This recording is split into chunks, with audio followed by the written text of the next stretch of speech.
السلام عليكم مشاهدي الكرام، كنتمنى تكونوا لاباس في احسن الاحوال ان شاء الله. اليوم ان شاء الله في الفيديو هذا غادي نوريكم افضل واحسن تطبيق ديال الذكاء الاصطناعي، حيت بزاف ديال الناس انهم كيكتبوا لي في التعليق كيقول خويا انا عندي قناه في اليوتيوب ولا عندي صفحه في فيسبوك ولا كنبغي نصفي التصاور بالذكاء الاصطناعي ولكن ما كنعرفش الطريقه كيفاش. الا ما كانش عندك اخويا هذا التطبيق ديال الذكاء الاصطناعي حك اخويا انك تنزلو اي سؤال اي حاجه طاحت في بالك كتكتبها له كيعطيك الحل. وحتى بالنسبه للناس اللي عندهم قنوات في فيسبوك ولا تيك توك ولا اي مجال من المجالات، يعني كيصغب لك الصوره المصغره وكيصغب لك حتى الصوره ديالك كيردها بجوده عاليه. داكشي علاش اخويا ولا اختي انك خصك تتبع الفيديو من الاول حتى الاخر. اي حاجه كنوريها لكم طبقوها بالحرف الواحد. الناس اللي كيدخلوا القناه اول مره مازال ما دايرش اشتراك، هبط اخويا هبطي اختي ديروا لنا اشتراك وديروا لايك، واي سؤال بالنسبه للمحتوى التقني كتبوا لي في التعليق كنجاوبكوش. نمشيو نبداو الشرح. اول حاجه الخوت هو اننا كنمشيو للبلاي ستور باش كننزلوا التطبيق ديال الذكاء الاصطناعي. كاينه بزاف ديال الاختيارات ملي كتدخل البلاي ستور، ولكن انا غادي نوريكم التطبيقات اللي غادي تنزلوا بالضبط. هانتوما كتشوفوا الخوت كتمشي للبلاي ستور عادي كتكتب هنايا الذكاء الاصطناعي، وبعض الناس راهم كيجيو التعليق كيقول لك هادشي راه عارف انه هادشي اخويا ولا اختي راه ما كنديروش ليك انت، كنديروا للناس اللي ما عارفينش. راه بعض الناس انهم مازال ما عارفينش هاد الذكاء الاصطناعي ومازال ما مشغلينوش. الا كنتي انت عارف وعارف شي حاجه جديده بارطاجيها معنا باش نبارطاجيو مع الناس. اول حاجه الخوت هو اننا كندخلوا كنكتبوا هنا الذكاء الاصطناعي. هنا كيطلعوا لنا بزاف، يعني بزاف ديال الذكاء الاصطناعي، ولكن الافضل في ذلك من هاد التطبيقات هما هاد الجوج هادو، هذا ولا هذا.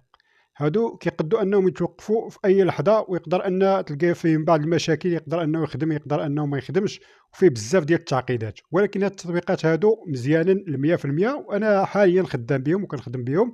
كيصغبوا لك اي صوره اي سؤال بغيتيه كيصغبوه، ولكن الافضل هو هذا كي دائما خدام.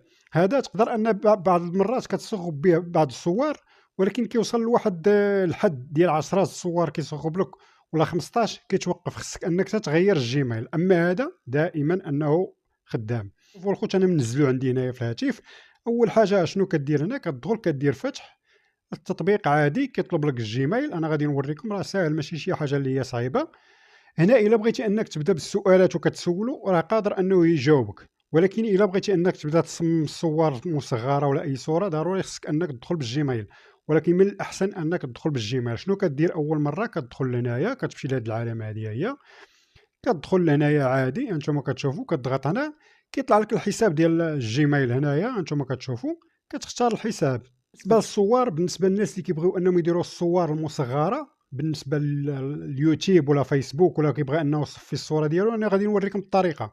يعني الذكاء الاصطناعي سهل بزاف ديال الامور سهلهم، ولكن خرج على بزاف ديال الامور. يعني راه غادي بالتدريج غادي يحبس بعض الاشياء، ولكن غادي يخدم بعض الاشياء.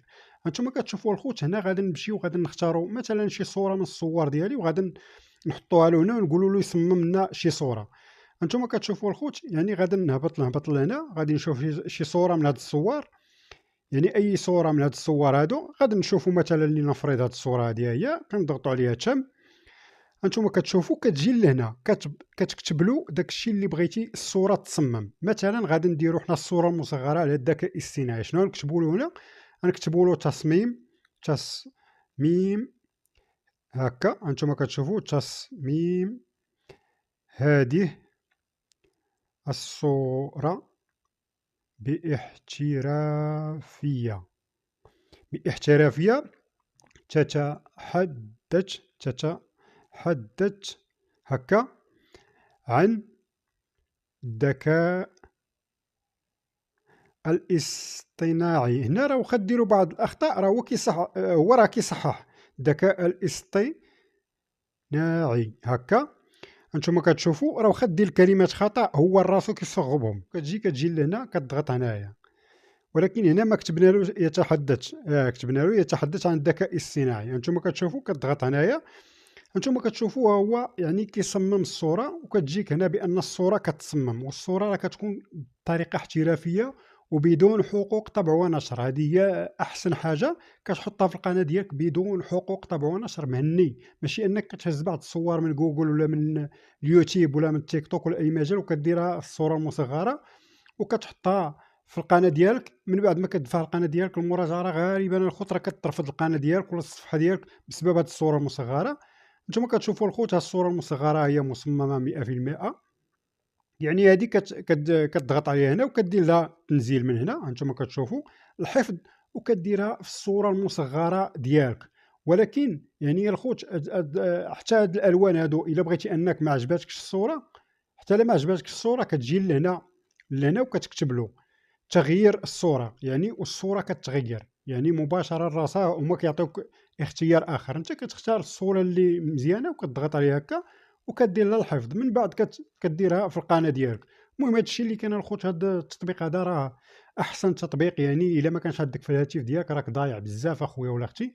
حاول ما امكن انك تنزلو في الهاتف ديالك، واي سؤال اي حاجه بغيتيها كتبها له هنا هو كيجاوبك، ولا اي صوره بغيتي انك تصفيها، ولا اي فيديو ولا اي حاجه كيصيغب لك الصور، كيصيغب لك اي حاجه. يعني هذا افضل تطبيق بالنسبه للناس اللي عارفين. هذا التطبيق راه مزيان بالنسبه للناس اللي ما عارفيناش، نزلوها الخوت، هادشي اللي كاين.